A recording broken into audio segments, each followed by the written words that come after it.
Have you given any thought to contributing to the melt? It's easy to do. Just click the Patreon link in the episode notes, and for as little as $3 a month, you can get access to bonus episodes, early access to regular episodes, and you can also participate in monthly Zoom meetups. It helps to keep the magic happening here at the Melt. So I encourage you to karmically entangle yourself with the Melt today by subscribing monthly for less than the price of a container of goatee wax, or a prosthetic pinky, or a half stick of DMT butter, or an inflatable casket, or the shrunken head of an Atlantean supermodel, or a woolly mammoth's merkin, or a crystalline replica of Baba Yaga's hut, or a capsule of Sasquatch dander.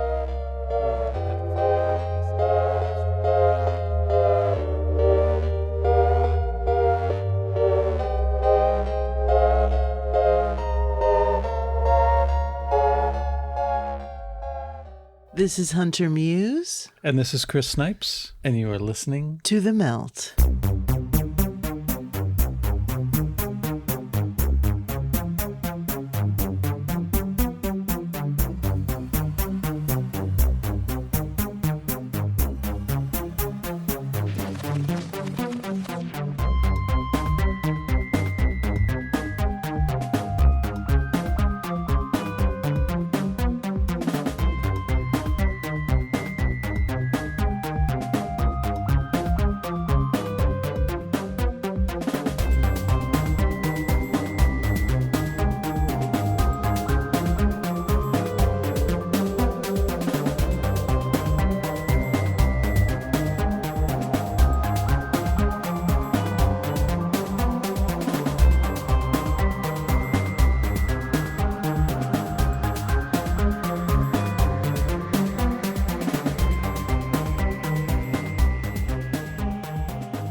Is our society capable of accommodating those who are able to self-govern along with those who seem to need governing?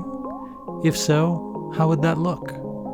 It's tempting to want to promote a world where everyone governs themselves like big boys and girls, but alas, it doesn't work that way.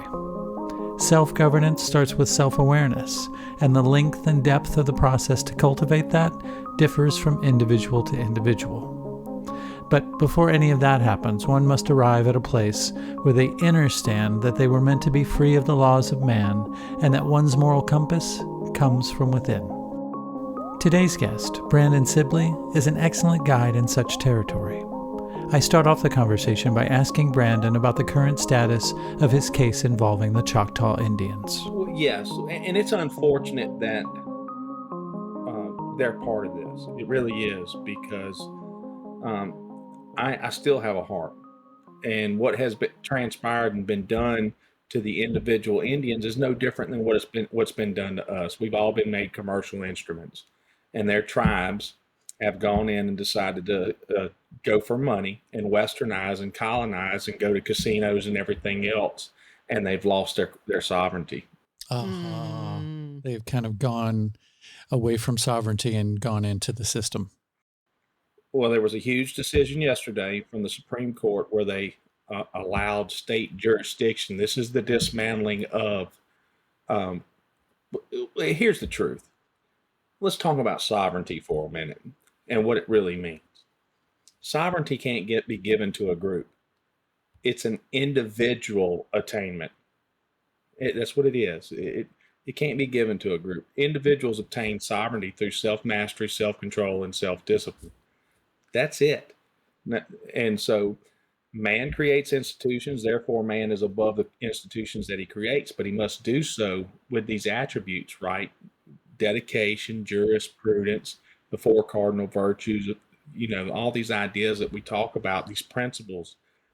So what we've tried to do is insulate the Indians, but unfortunately for them, they've westernized. Unlike the Amish or the Mennonites or other groups where they said, we're not going to do it. They did, and then they decided to go into commercial activity and things of that nature. And then, of course, still try to claim their tribal sovereignty and everything else. But anyway, to get back on point, to show you how westernized they are, they fell victim to the cultural Marxism, which has been played out over the last 2.5 years by enacting mandates and everything else.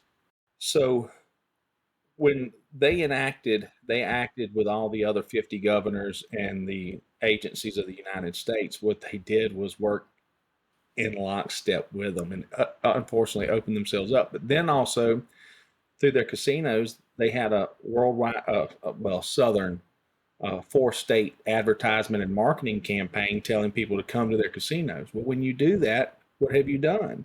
You've opened yourself up to everybody. If you invite one, you invite all. And it's an unfortunate incident that quote unquote tribe, which doesn't exist. It's just an idea on paper, and that's what people got to come to grips with. Even America is just an idea written on paper, right? That's it. It's just an idea, a great idea. Democracy, constitutional republics are great. They are wonderful, but they always have the same downfall, and it doesn't change from any time period. When the people become fat, lazy, and complacent, it destroys itself, as we're watching right now. And so the same thing has happened to the Indians, right? Who have been under pretty much socialist control on their little deals in their little areas, but they've westernized at the same time and decided to go into commerce. Well, we understand that entering into the world of commerce, trade, or business, you lose certain rights for privileges, and so that's one of the cases going through. It's a landmark. It's going to be a big deal. It's much more complicated than most people need to bite off and go chew. I won't tell anybody for flim flam anybody. But the purpose of it isn't to go harm the individuals that I'm up against. It's to stop these mandates coming from these administrative agencies, and so the executive branch through administrative agencies has been making executive orders, and the agencies are going out and trying to force everybody to comply. That's not how this system of government is supposed to work. We see right now the U.S. Supreme Court tearing this down. They're tearing it down. It's funny, but we have great people in high places right now making great decisions, and they're tearing. I was really hoping today, their last day in, that they were going to rule against the administrative agencies. I'll find out tomorrow when I read. And so anyway, with the Indians, we're going back to what our courts are supposed to be about. As a reasonable man, I'm a reasonable man. I don't contact very many reasonable people in my life anymore, because most people are ideologically lined on one of the hyper-polarized extremes. It doesn't matter which one. They haven't had an original thought their entire lives. They're just indoctrinated automatons walking around unconscious and just spewing whatever that's been drilled in. But either way, the whole purpose of the case is the strict scrutiny rule, which is a part of judicial review. And so when you learn how to write and plead a case correctly, and in this instance, I'm forcing the courts to go all the way back to like 1803, which is the standard Marbury versus Madison, that any law, ordinance, or department, agency, whoever makes any type of law that is repugnant to the Constitution, it is what is called void ab initio. It means it had no power and authority, right? And that's what we see with the Health Defense Fund ladies in Florida, what we see with the Supreme Court in Louisiana right here, who made the governor of Louisiana's proclamation, mandate, whatever, unconstitutional. And of course, I didn't hear many people talk about that too, by the way, for masks and things of that nature. The Louisiana Supreme Court ruled that the governor's mandate was unconstitutional. Well, for anybody in any other state, that's just as valid, because you can invoke what is called the full faith and credit clause of the United States Constitution, and it applies to your state too. So back to the Choctaw tribe and their situation, which is very interesting, because I think a lot of people, and me at one point, thought that when the tribe started opening these casinos, that was going to give them some sort of at the very least, some sort of financial freedom, because most reservations are incredibly impoverished. There's some of the most horrible living conditions in the whole country, really. Hmm. But that obviously has brought on another set of problems that maybe they didn't think about in the long term. And it's sort of made them subject to a system that they were trying to be separate from in the first place. Well, What kind of challenges?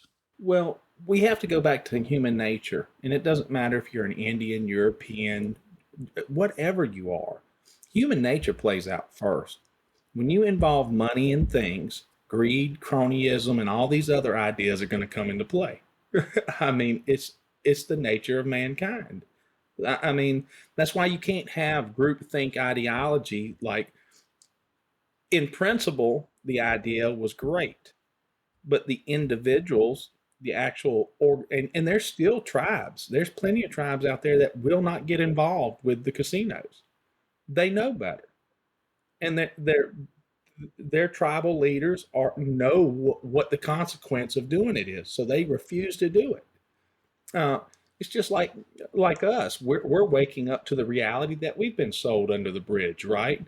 And so we're wanting to do things that separate us from this commercial idea and become self-sustainable again and get off the people farm. I mean, it's we're no different than them.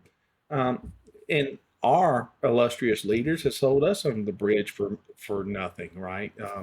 It's the same idea, and it's unfortunate because ignorance played a big part in the guys there. I mean, that I encountered at that casino, just trying to stay the night. Uh, look at the sign. This is tribal law. We're sovereign. But in law, in truth, if I say I have more rights than you, I've created what is called a discriminatory animus, right? I have made myself higher than you, then I have more authority than you, and now I have invidiously discriminated against you. That's just law. That's just reality. And the tribe itself, which is a fictitious entity, doesn't exist, didn't commit a crime against me. 6 of those men did. Mhm.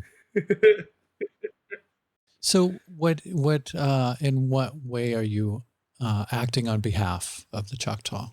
Well, so I've got a lawsuit against the chief who enacted the mandate, and then I've got five different causes of action of deprivation of constitutionally secured rights, absent of any lawful authority. Now, in my pleading and also in my motion that I'm writing right now, one of the things that you have to grasp is that this isn't just about money.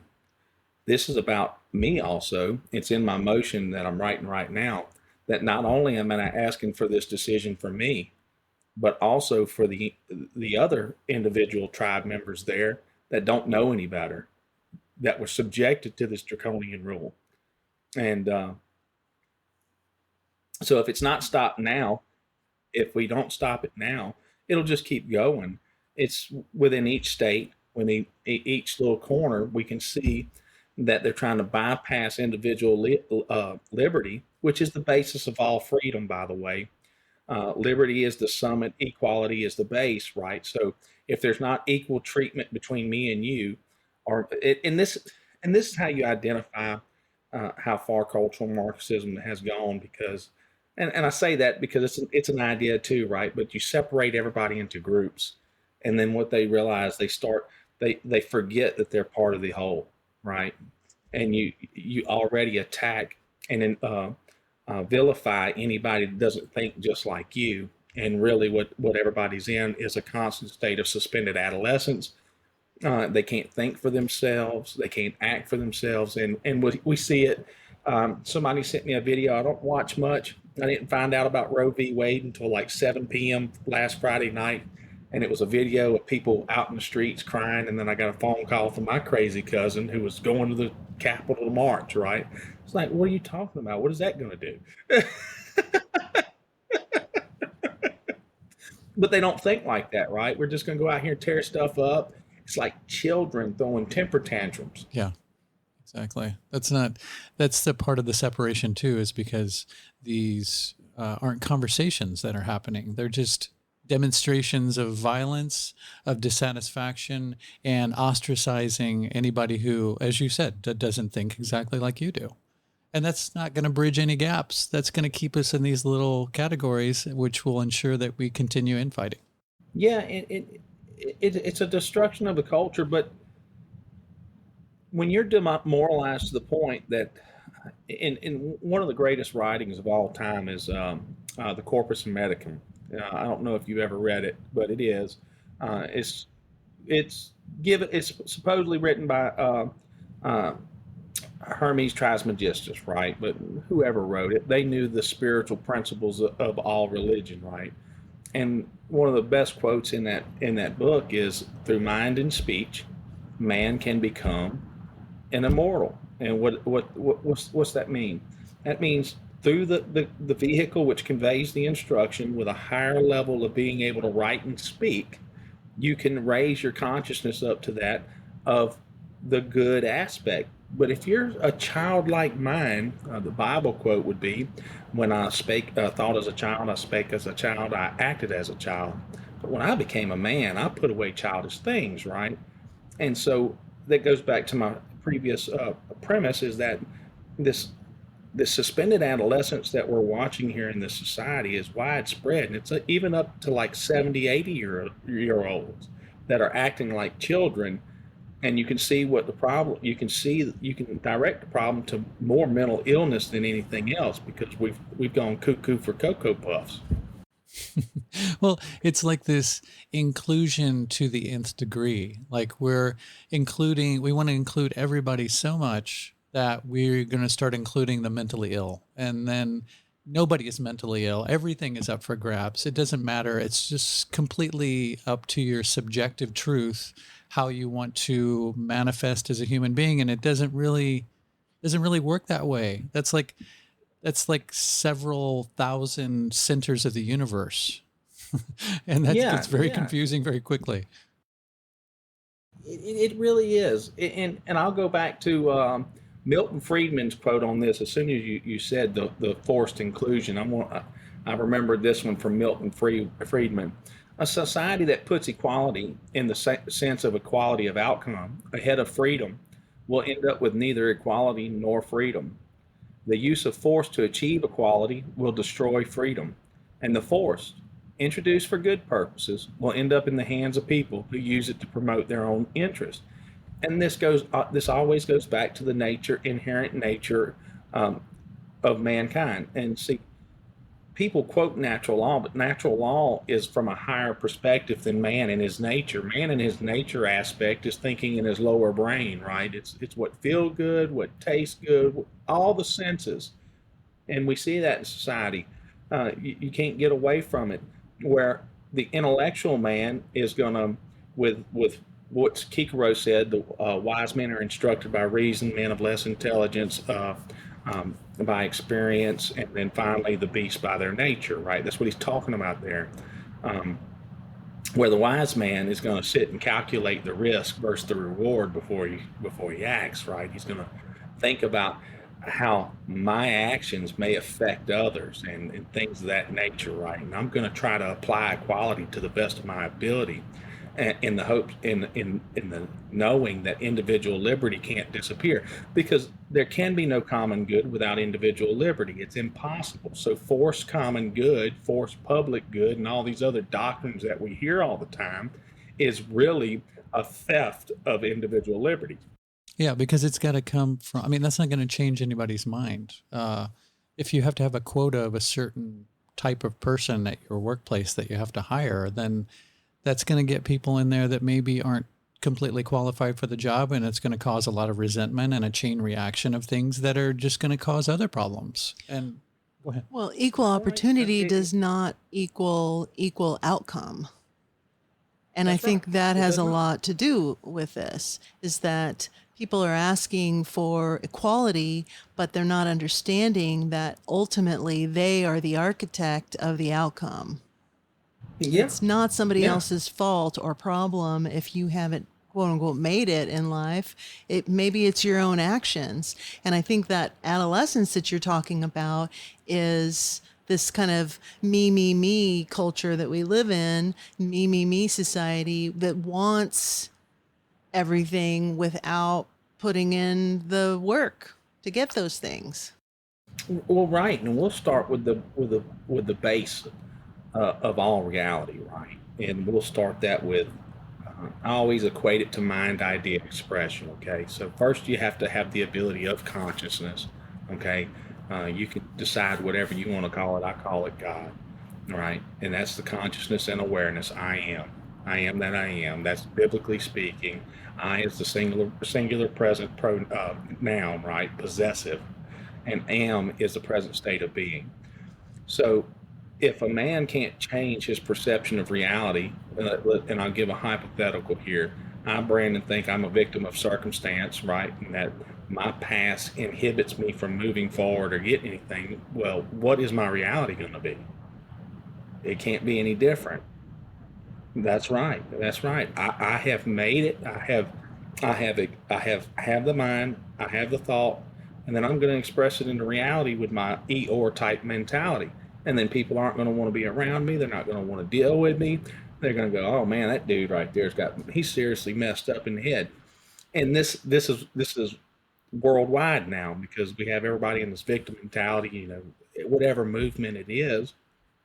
But the truth is that everyone is the arbiter on their own fate. If you can change your perception of reality, you can change your reality. I am 100% living proof, witness, and testimony to this. I went from a man 7 years ago, hating Jews, hating Catholics, just living with hate filled in my heart. Trying to find somebody to blame for my problems, and it wasn't until I went to the man in the mirror and I looked at my problems and said, "This is what you have to change." So if you want to change the world, you have to change yourself first. Absolutely. Yeah. And a lot of those thoughts are based on fear. Yeah, So right. it's really coming that you can distill that energy down to fear of success, fear of responsibility. And I think that that's what stops a lot of people in their own journey is that they're writing the wrong story. hmm Yeah, because fear is the greatest inhibitor of action. Okay, you can have so one of the faith without works is dead, right? So you can, if you don't tie all three of the aspects together, you're not doing it right. So, and you're 100% correct. We are not given the spirit of fear that lead us back to bondage, right? But power, love, and a sound mind. And people think of love like this, but the word from the Greek has so much more meaning. And even in Webster's 1828, love is courage in the face of fear, right? Things of that nature. It is the antithesis to fear, right? It is the solution versus the problem because you no longer fear. One of the great Bible quotes is, "O death, where art thou sting?" You know, that's when fear no longer lives in your house. You're not worried about this temporal vessel anymore. You don't. Mankind is the only being that I know of. I can go outside, catch a rabbit, shake a gun at its head, and tell it if it don't do it, the rabbit's still going to be by its nature, not man. man, man can be coaxed and moved and pushed through fear. And that's why we have this 24/7 daily dose of fear, because they know they can manipulate and move the masses with the fear because they're unconscious of the manipulation device. And it also lowers your IQ. Yeah. Well, Yes. the madness of the mob. Well, Go ahead. yeah, all you have to do is have interactions with people. Yeah. Right? You walk into work in the morning or go to the coffee shop and you hear everybody talking about things they think they know, right? And they really don't know anything. They're just regurgitating something that they heard or watched on social media. They didn't even go do any checking on it. Um, I watched the people in Portland yesterday or Oregon somewhere uh, tear the streets of Oregon up, but yet because of Roe v. Wade, Yet Oregon has full abortion laws already in place. But they tore the city up. Go ahead. Were you going And to say then, something? I was just going to say, and I've said it 100 times before on this podcast, but that's a sign that we're actually doing pretty good. If we're getting pissed off and up in arms about things like that, like we're doing all right. If we have to start sitting around and thinking of new ways to divide each other and new reasons to feel outraged, and like that means that our civilization, we're not for a lack of food or cable channels or anything like that. We have time to sit and contemplate things that aren't life or death situations. Right. well, what I found fascinating by it is that all these people that are protesting the right to murder, Mm-hmm. and none of them are talking about the right of responsibility, Yeah. of sexual responsibility, the honoring the body, your own human body. Then I've not heard one person in this dialogue say, well, really what this has done is this has created an opportunity that we can educate people about preventing pregnancies so we don't have to use abortion as a form of contraception, because that's Well, really that what it doesn't fit the is. that doesn't fit the narrative, because what have we created through social media and dating websites is this: everybody puts their private junk right out into the open, Yeah. right? Exactly. And we have this sexually promiscuous society that does 10, 15, 20 people a week. Well, it's the point of demoralization is that it eats the useful idiots, right? When you get to a point, these people really don't realize that if COVID was successful, we would have moved into a communist society and they would have been the first ones gone. Exactly. Yeah. I mean, and what I think what's so upsetting, not just as a woman, but as a human, is to observe that women specifically have been taught that their value is intrinsically related to their sexuality and their ability to be sexual. So women are being taught that if you are promiscuous, that actually means you're liberated and you're free. Yeah. Exactly. Yeah. And that is so backward and so twisted, because that's not, it's like, well, we want to be like men, so we want to be sexually promiscuous. Like the worst parts of men. Exactly. Yeah. Yeah, the absolute worst part of anybody, right? So uh, when you make a commitment to someone, whether you got a paid piece of paper or not, there comes these principles into play: honor, integrity, truthfulness. Things that we're supposed to be teaching our youth, but it's the upside down world that we live in right now, and that's why people with any sense aren't sending their kids to the public schools like we are not. I'm just not going to do it. I'm going to raise my boys with some intelligence. Thankfully, my daughter, who did go to public school, was able to break that indoctrination training as I grew up too. But I had a daughter when I was 15 years old. You know what I did? I quit school and went to work. There's repercussions and consequences for your actions. Exactly. So you didn't flee the scene. No, I knew that at 15 years old. I was like, well, that's it. There goes my football career. I got to go to work. You But stepped that's the up. difference between, what is it, 3 generations now since I was born in 80, maybe 4 generations now, right? You look at the quickness at which it dropped off, right? And we'll just go 10 years ago. Well, I don't have any problem with gay people expressing that they're gay. That's their private choice. I don't need to know what you do in your bedroom. That's your private choice, okay? But I just want to talk about the depravity of mind and how quickly it catches fire. Within 10 years of gay marriage, we just want to be accepted. That's all we want to do. We want to be accepted. We want to get married. Okay, that's fine. Here you go. Uh, Within 10 years, we got 750 different genders and mass psychosis of a whole generation of children that don't know what they are. And I mean, it's at what point do you step off the crazy train, right? At some point, these children must let the adults in the room speak. And unfortunately, there's not many. I don't. There's it's time for the adults to take back over, and that's what we're doing. For sure. Definitely. Well, in light of all this subjectivity, do you think that the truth is subjective, or do you think it's some objective concept? No, objective truth is hardline objective, right? But so subjective truth is individual to you, right? My abstract ideas are what I believe and what I've experienced in the spiritual. I can't go force that on anybody. And that's a loss. That's a loss of liberty. So, and that goes back to the reasonable man doctrine, right? The beauty of law, American jurisprudence, as it was originally intended, is that it fits the spiritual ideas, right? So, reasonable man, reasonable man doctrine is one of the greatest doctrines ever written, and that means I know I don't cross that barrier and force anything on anybody else. I don't proselytize anybody. Why not? It's not my job. I plant seeds and that's it. You got to turn the light on, and God will give the increase, or however, but you have to turn the light on within and question reality or question what you've been told. And we all got to that point. I remember the day that I did it. I was like, something's not right here. Something don't fit in this reality. I feel like I'm being lied to. Whatever it was, everybody has that day or time when they started questioning things. For sure.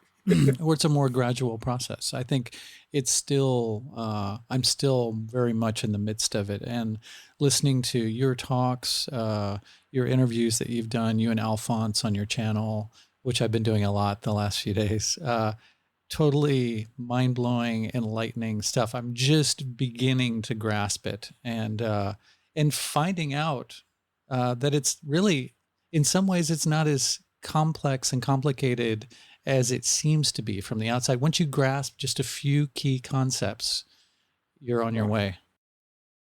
Yeah, you're starting from zero. Mm-hmm. Okay, and then as older people, what do we have? What do we have in our way? We have our own cognitive barriers that we must overcome. We've got our confirmation biases that we need to overcome. We've got to overcome what we think we know. And that's harder to do as you get older. It just is. That's why it's so imperative to take the fresh mind and educate it as much as possible. But we're not educating anymore. We're schooling like fish in a mason jar, right? We're herding them. We're not really enlightening any minds. But once you drop what you think you know and you just start focusing on principles, and when I say principle, Principle, right? That's the base foundation of something. That bedrock you don't move from. And it really does, the scales start falling from your eyes as you start piecing it together. And you know that once you have that base, you'll go, okay, well, there can be no law that criminalizes good behavior. Okay, can't be a law. It just can't be. It's impossible. There can't be a law that grants somebody else control over my body. Okay, I mean, it just can't, because it would violate all natural law precedents. And this is the great thing about American jurisprudence. Once you get in it, you'll find that most of it is built on natural law precedents. You'll see that if you ever go read Justice Clarence Thomas's writings, he's a natural law advocate. I didn't know that. Yes, he is. That's why he's so hated by the left. Oh, they hate him. They hate him. Yeah, they do, because nature tells you that we're supposed to be here creating. That's what we're here to do, not destroying. That's the destructive principle, right? I mean, come on now.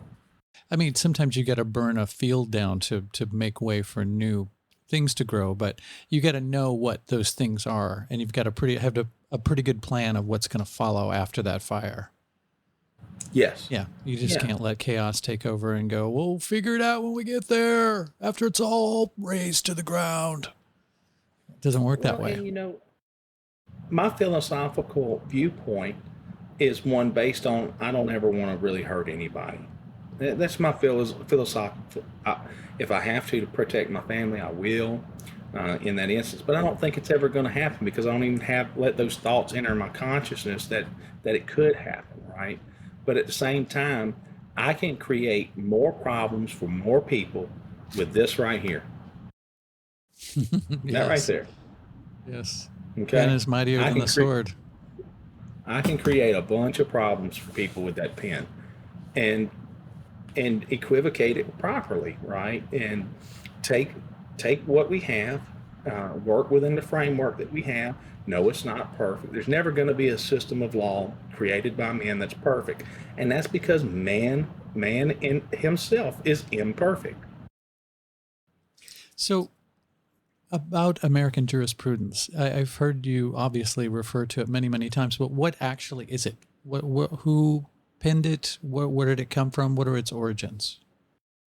So, well, Blackwell's, I think it was here. Did my light just turn off? It did. I'll turn it back on in a second. So when we came here from England, we brought with us the Bible and Blackstone's commentary on common law. I think that's what its name was. And just about every home had a Bible and they had the common law. And so instead of people sitting in front of a TV screen or, they read. So you had highly educated people in every family, highly educated people that knew the basis and foundation of law. And this is the beauty of it, right? So civil liberty goes hand in hand with religious freedom, and persecution matures them both. Okay, that's it. So uh, until you face adversity, you can't overcome it, right? I mean, you have to have that pushback, and you have to personally overcome it. You have to go, okay, there's that little pushback. I did it the whole way through COVID. The first time somebody told me I had to put on a mask, you felt it well up inside of you. You got, what? No, I'm not going to act crazy. I'm just going to state the truth.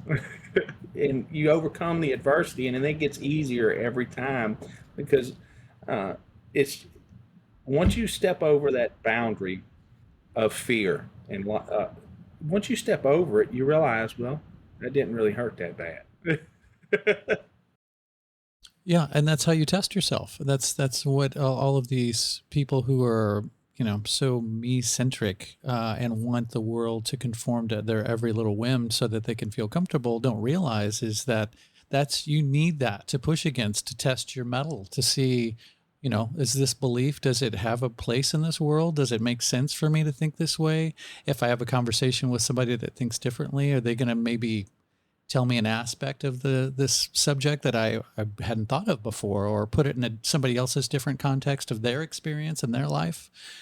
Yeah. I mean, adversity is the way we figure stuff out. It's the way we figure out what we're made of, how we problem solve. Yeah, and as you grow in spirituality and knowledge, what you'll do is you'll quit trying to find the things that separate you and try to find the common ground. And that's what an adult does. Let's if you have that conversation with most people, you'll find that they're not that far off. They're either ideologically subverted. Now, I'm not talking about Joe Blow, the crackhead down the street. I'm not going to try to have a conversation with that guy. He's off in clown cuckoo land.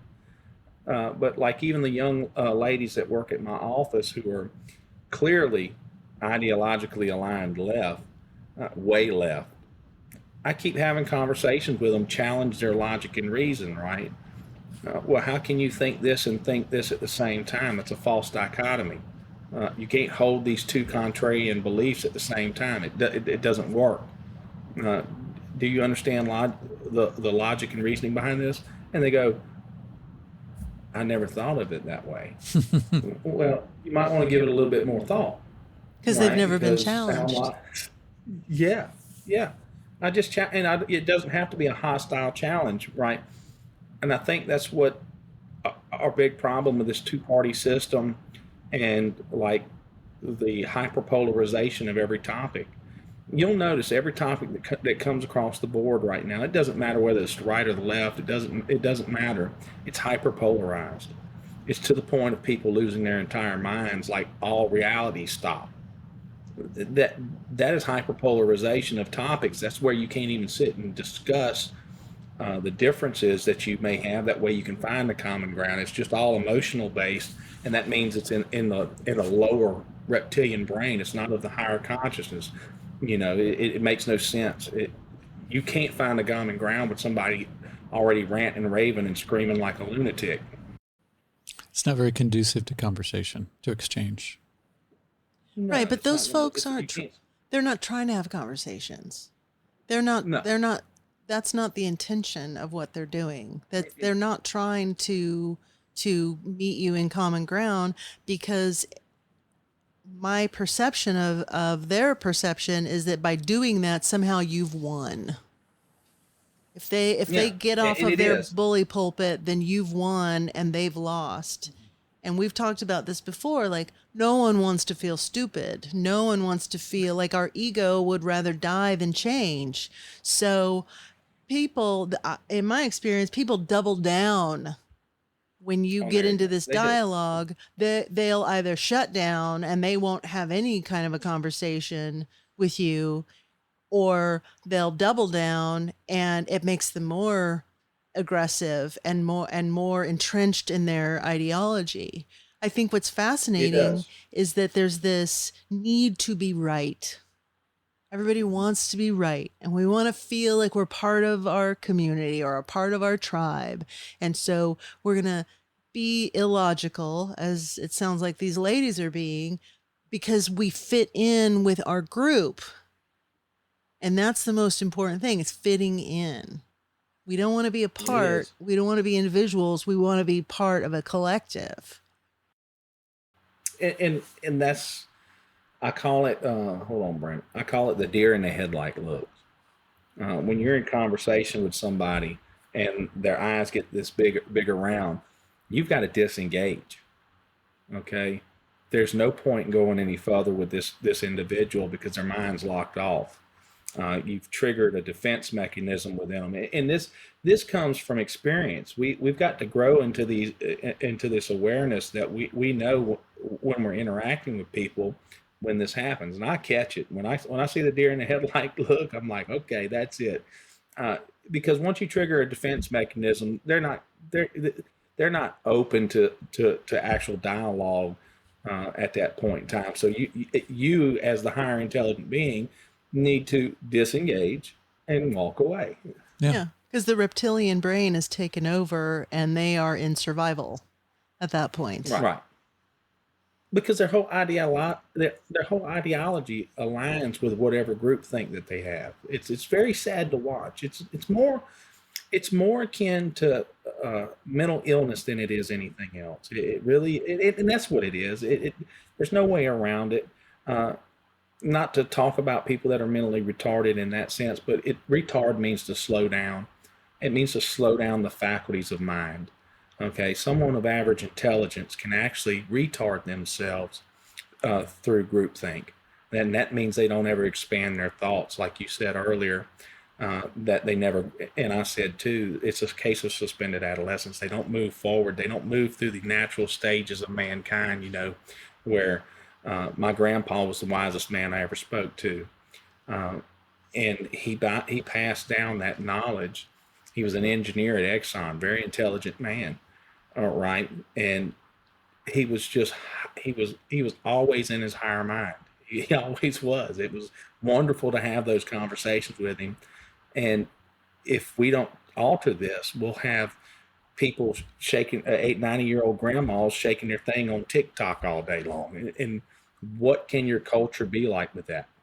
It's so interesting because in a collectivist society, like in China or other countries around the world, in the Middle East, people as they age are considered to be elders, considered to be wise. They are the ones, like, you don't put an old person out to pasture. You don't put them necessarily in an old folks home. This is a very westernized idea that has kind of bled over into China, but people live in multi-generational homes. So you have Yep. grandparents and great grandparents in some circumstances raising grandchildren and great grandchildren. in our culture, because we live in a very individualistic culture, the idea of being old or older means that you're done. So the reason grandma, 80-year-old grandma's on TikTok is because she's trying to be 17 again, because that means Mhm. you're relevant and that you still have value in our society. So I think some of this has to do with our ability to be free and what we do with that Mhm. freedom. Yeah, and it does because we've left the traditional roles too, just like the traditional roles. Of course, this is part of the big issue. We've broken up the family nucleus, right? And women begged for equal rights and everything else. They already had them, but what they got bamboozled into thinking was that it was going to be better in the workforce, but it really wasn't.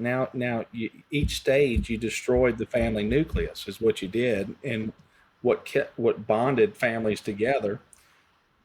And now we've made an entire commercialized system of let's get rid of grandma and grandpa, send them to the old folks home.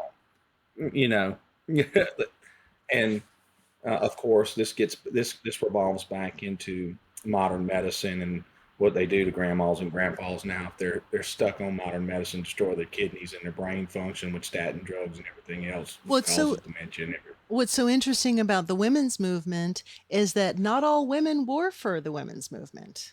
No, Not no. all women wanted necessarily quote unquote equal rights. And I think some women saw, down the road that, oh, this is about taxation. And now we can tax Hmm. two people in a family. And this is going to make our children vulnerable. And this is going to take me out of the home. And I'm not going to be cooking for my family anymore. So this network that we have inside our home where we sit down to dinner together and we have this communal meal, that's gone. So now the Right. children, as we discussed in our last interview, the children are left vulnerable, and the women actually have two jobs because they still have to run the house, but now they've got to do like outside work too. So this second shift is what it's the term that was created for that, created more stress for women, more anxiety, and It did. more of a bifurcation in the family because women were stretched beyond their means and their capacity. And I'll just give experience, right? Has anybody, I've worked in places with 20 to 30 women in one office. That's a nightmare scenario. They don't get along. They hate each other. They you know, it's like a viper pit. It's not natural. I'm serious. It's just not natural. It's an unnatural element for most women. Uh, um, my significant other, she left the workforce 15 years ago, and it was the same reason. She felt unnatural in it, right? It didn't fit her at all. And that's because the natural element is what you were speaking about, where the man is the nurture aspect, the caregiver, the provider. I mean, the nature aspect, not the nurture. And the mother is supposed to be the nurture aspect. Had it backwards there, right? And we've left that balance of life. And you're right. It was aimed at. Well, it started with the first few culture ideological subverters through propaganda, Edward Bernays, and everything else. But it's been a full onslaught for a good 90, 100 years of moving down this path. And thankfully, and I'll say this again, COVID-19 was the best thing that ever happened to this country or this world because it snapped people up out of their deadly dreams of good and evil. They snapped them awake. The second best thing for this country is the woke culture. And what I mean by that is that you don't have to be a rocket scientist to figure out that the destruction of language and these 700 different genders and everything else is bad. Okay, this this can't be good for our posterity, right? And now it's creeping into my daughter's school. They want my son to wear a dress at daycare. All these ideas, and it's a perfect storm. And again, we have the best time ahead of us to make all these changes. And I do believe, I'm not a doom and gloom guy. Life has been good for me the whole through COVID. A little stressful periods, right, but we made it through.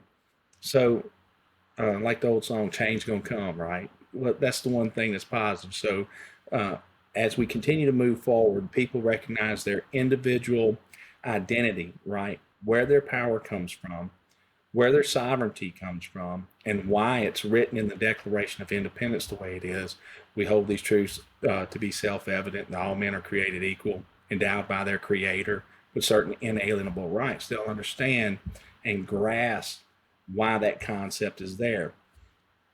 And the reason for the push to quote unquote kill God, right?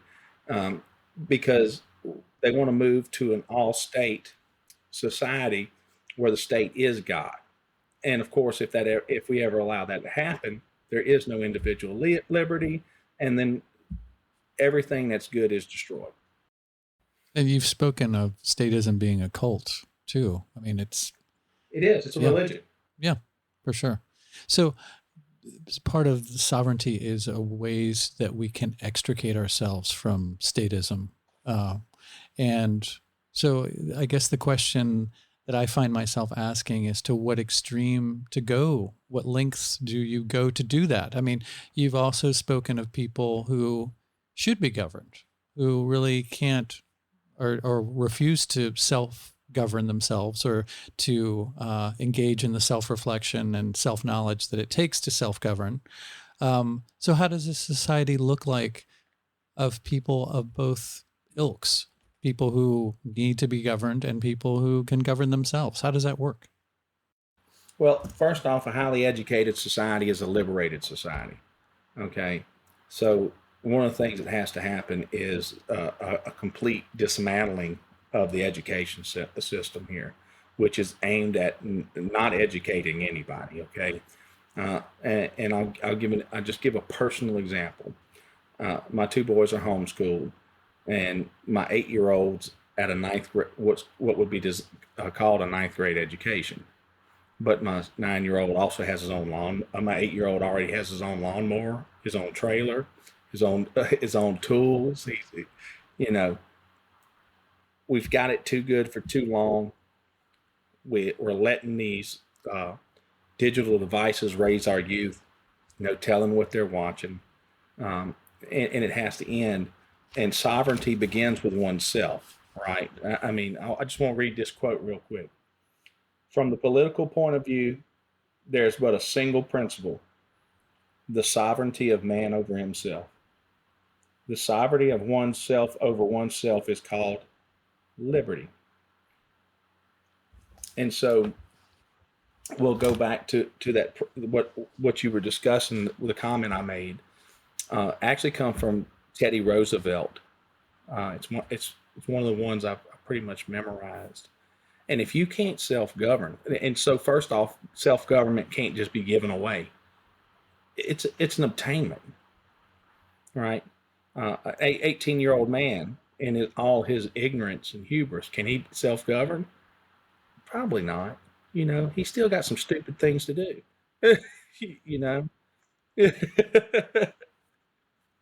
That's just reality, right? So you have to have, you need you need the civil law. You have to have it. We've got a great system here that's trying to be dismantled, but it's a great system in theory. And in action, when you act it properly with knowledge, you're going to be just fine. But so with self-mastery, self-control, and self-discipline, the man can have self-government. He can have it. But to those who cannot exhibit this behavior, they're going to be controlled from without. And that's just the truth. So the guy out there running around, like my neighbors, doing meth and stuff all the time, cops are there 4 times a week. They don't do anything because that's not their purpose. They're going to go sit out in this corner and write tickets all day.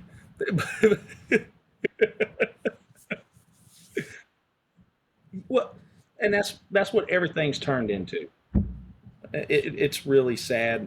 I don't know if I talked to you when I talked to you last time. Had I already served the city of Central? No, in the court case. No. Okay, so I didn't think so. So I served the city of Central for a friend of mine writing a lawsuit. And this goes back to our previous conversation. I won't speak on that long. How you can have the best conversations with some people if you just spark the conversation. You don't ever know. You don't ever know uh, when you're in the presence of angels, okay? Right? You got to try. So anyway, I walk in there, I serve the lawsuit. Ma'am, would you sign this? This is the service process. And she goes, well, the mayor's not here. And then she just starts talking. I've been working here for 25 years. What is the lawsuit about? She starts reading it. Oh, this is pretty good. And she just starts talking. She's like, I've been here for 25 years, and let me tell you, 25 years ago, we had good people in here. These people, and she turns out all the pictures on the wall. These people are as corrupt as can be. It was funny. As I spent 30 minutes talking to this lady as I'm serving a lawsuit on that organization. It's so people do know. There's more of us than we recognize. The vocal minority are the babies, right? The silent majority is finally getting fed up, which is everyday mom and dad, and they're going to speed it up even faster with the high gas prices, no food on the shelves, and all this other stuff, which is an attempt to put everybody back into a fear shock. But I think your everyday Joe Blow is finally getting to the point where he's had enough. Yeah, exactly. I want to circle back to who needs to be governed, and I think that there are people. There will always be a segment of the population that is indigent, that is, not capable physically to take care of themselves. And I think those are the people that need to be protected. What is unfortunate is that there's a large swath of our population now who wants to be seen as that category. So it's almost, I have worked in the mental health care field. I am going into the mental health care field, and I think a lot of people, and again, this is my opinion, I'm not stating something as a fact, this is my subjective truth. I think a lot of people use mental health status as an excuse to opt out of society and not participate. And I think those are the people that we are really trying to kind of put the shine the light on. It is that, this is the world you've created. You've created a world where you are a slave to a system that basically just wants you to be a consumer and doesn't want you to be an active participant. So I think that's something that's really important for us to examine, is like, how do we walk in this world with this swath of people? How do we engage in that without indoctrinating them or reinforcing what they're doing? And I think we have an issue too, just speaking on that, where people act out just to be included in some group, some type of mental illness, right? You can usually tell, in my experience, the people who are really mentally ill, okay?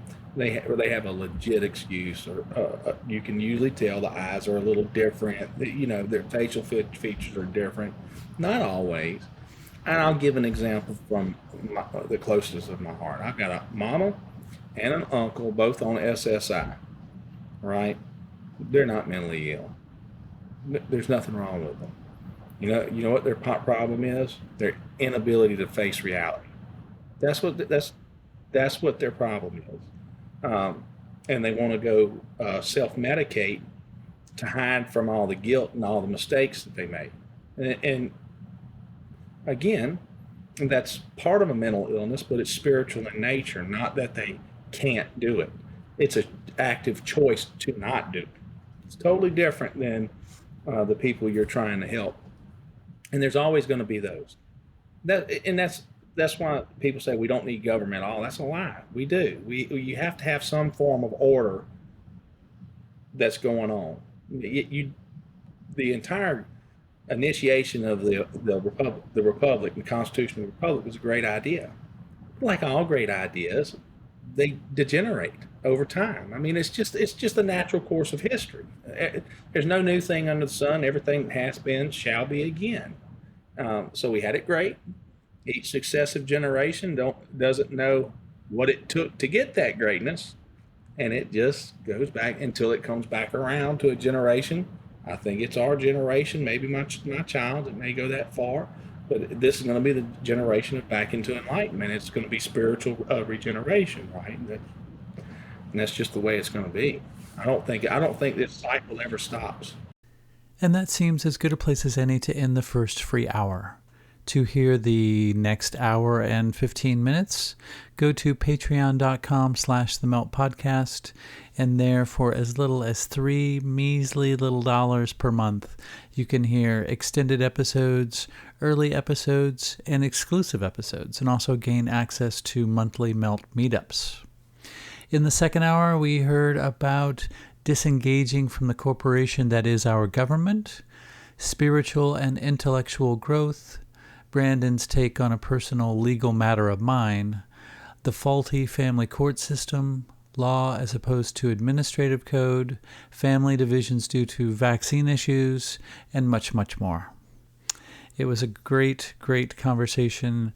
This topic is so utterly vast that it really, really helps to have a good guide in this territory, and Brandon definitely qualifies for that. Thank you all so very, very much for listening. It would be a big help for you to support us in any way that you see fit. But a way that you could do it that doesn't involve money would be to subscribe to our YouTube channel.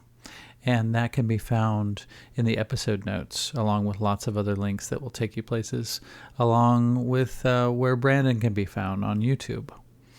And I think that sums it all up. Thank you again so very, very much for listening. I hope you were able to glean something positive, and we look forward to delivering you more fantastic content. And believe me, there is a lot lined up and coming your way. So stay tuned. Until next time, take care, people. If you've liked what you've heard and would like to contribute to The Melt, there are a few ways that you can do that. The most tangible would be financially. Just click the Patreon link in the episode notes, and there you will find ways that you can contribute for as little as $3 a month. This will give you access to bonus episodes, early access to regular episodes, and you can also participate in monthly Zoom meetups. Contributing financially will also help make The Melt better, pay the bills, and help to make this podcast a full-time endeavor that I can fully devote my time to and provide you with more content. Another way of contributing would be to go to wherever it is that you subscribe to The Melt and give it a favorable review or rating, and this will help it to reach more people. You can also spread the word to friends and family via social media, email, or word of mouth. And lastly, if none of those options are readily available or appealing to you, simply send your positive thoughts and intentions. In an interconnected and quantumly entangled multiverse, these also go a long way. Thank you.